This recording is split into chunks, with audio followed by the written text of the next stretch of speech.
Okay daddy. విషయం ఏంటంటే, మనం ఇప్పుడు 100 మందిని తీసుకుంటున్నాను కదా, అవసరమైతే ఇంకొక 50 మందిని ఎక్కువ తీసుకుంటాను, 150 మంది తీసుకుంటాను. ఇందులో 100 మంది సెలెక్ట్ చేస్తాను. మనం 180 దేశాలు మనం నెక్స్ట్ మన తాలూకా డీకాయిన్ తాలూకా దండయాత్ర కొనసాగించాం. న్యాయబద్ధంగా, చట్టబద్ధంగా, సిస్టమేటిక్గా వెళ్దాం. ఓకేనా? అక్కడ ఏం చేద్దామని ఇప్పుడు చెప్పను. మీలో వినైన వారితో నేను మాట్లాడతాను, ఇక్కడ మీటింగ్ పెడతాను. అయితే ఈ 100 మందిని మనం ఏం చేద్దామంటే,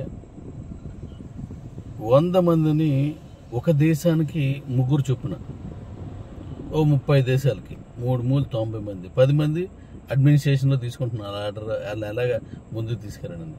ఒక దేశానికి 3 చొప్పున, 3. అందులో నువ్వెందుకు ఉండకూడదురా? నువ్వు రా తల్లి. లేడీస్ మీరైనా సరే, మీకు ఆ ఇబ్బంది లేదంటే ఐఎమ్ రెడీ. 30 మంది తీసుకుందాం. ఈ 30 మందితో ఒక మంత్ వాళ్ళతో ఆ దేశంలో ఏం చేయాలో నేను డిజైన్ చేశాను, అది చేసేద్దాం. ఇలా నెలకి 30 మందిని తీసుకున్నాను ఈ వెళ్ళలో నుంచి. ఓ దేశం 30 దేశాలు అయిపోతాయి, 180 దేశాలు, 6 నెలల్లో ఫినిష్.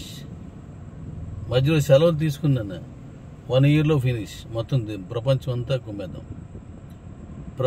కుమ్మేద్దాం. ఇది కాదు, ఇది మాత్రమే కాదు, వేరే ప్లాన్ ఉంది నాకు దీని మీద. మీతోటి నేను ఈ 30 చేస్తాను, 30 కంట్రీస్. వేరే లైన్ ఉంది, దాన్ని ఇంకోలా చేస్తాను.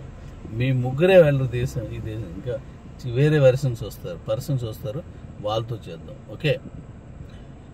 డీ కాయిన్, క్యూసిస్ కాయిన్, కేబీసీ కాయిన్ దిగిపోద్ది, చింపేద్దాం. దేశానికి వెళ్దాం, అన్ని దేశాలకు వెళ్దాం.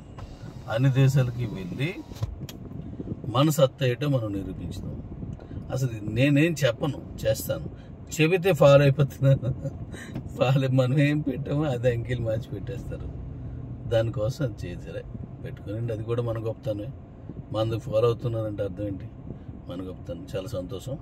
అయితే మీలో నేను ఇప్పుడు 100 మంది కాదు, 150 మంది ఇస్తాను. మంత్లీ 15,000 రూపీస్, 15,000 రూపాయలు ఇస్తాను టీఏడిఎల్కి. ఇప్పుడు ఈ 15,000 రూపాయలు తీసుకొని నెక్స్ట్ మంత్ నుంచి కరెక్ట్ వర్షన్ చేశారు అనుకోండి, మిమ్మల్ని అప్పుడు ఫారిన్ విదేశాలు పంపిస్తాను. మీకు ఎంత ఖర్చు అయినా మొత్తం నాది డాడీస్. మీ మీద ఏం వేయను నేను, మొత్తం అంతా నేనే, ఎక్స్పెన్సివ్ అంతా నేను తీసుకుంటాను. అన్ని దేశాల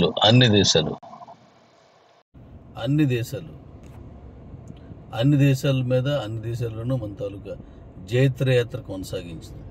కొన్ని మాత్రమే 1 or 2% వరకే నేను చెప్తున్నాను. మిగతాది ఎలా చేద్దామన్నది నేను చేసి చూపిస్తాను మీతో.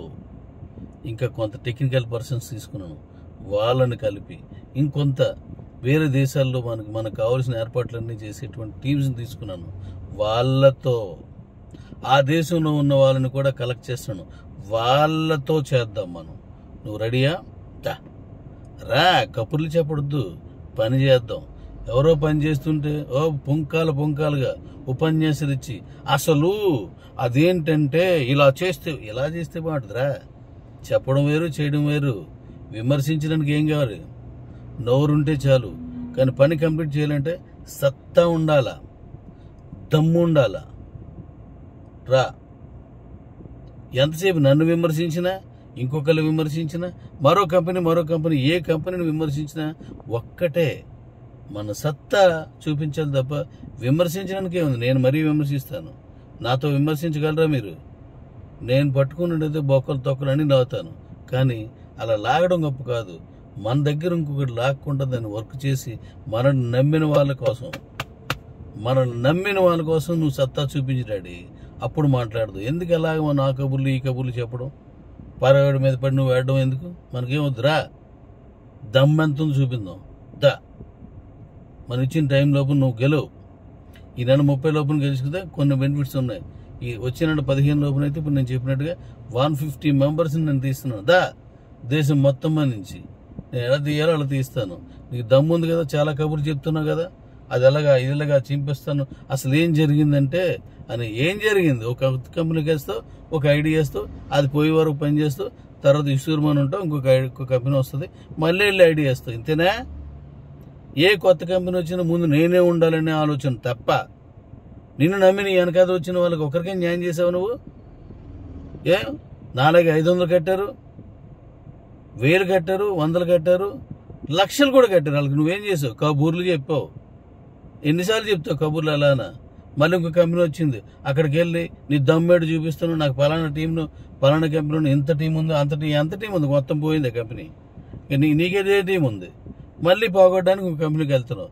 వదిలాడి, నిన్ను నమ్ముకున్న వాళ్ళు 500 రూపాయలు కట్టిన నమ్ముకున్న ఉన్నారు, వాళ్ళకి నేను తోడుకుంటాను, నువ్వు రా నాతోటి, మనం ఏడు చూపిందాం. ఒకసారి మొదలెట్టామంటే సచ్చే వరకు దాన్ని వదలకూడదు. రెఫరల్ ఇచ్చేయడం అంటే ఇలా వాట్సాప్లో పంపించింది కాదు. ఆ రెఫరల్కి న్యాయం చేయకుండా కబుర్లు చెప్పుకుంటూ ఊరి మీద తిరక్కో. చేద్దాం రా. ఇన్నాళ్ళు నువ్వేదో చెప్పావు కదా, వాటన్నింటిని నిజం చేసి చూపిందారా.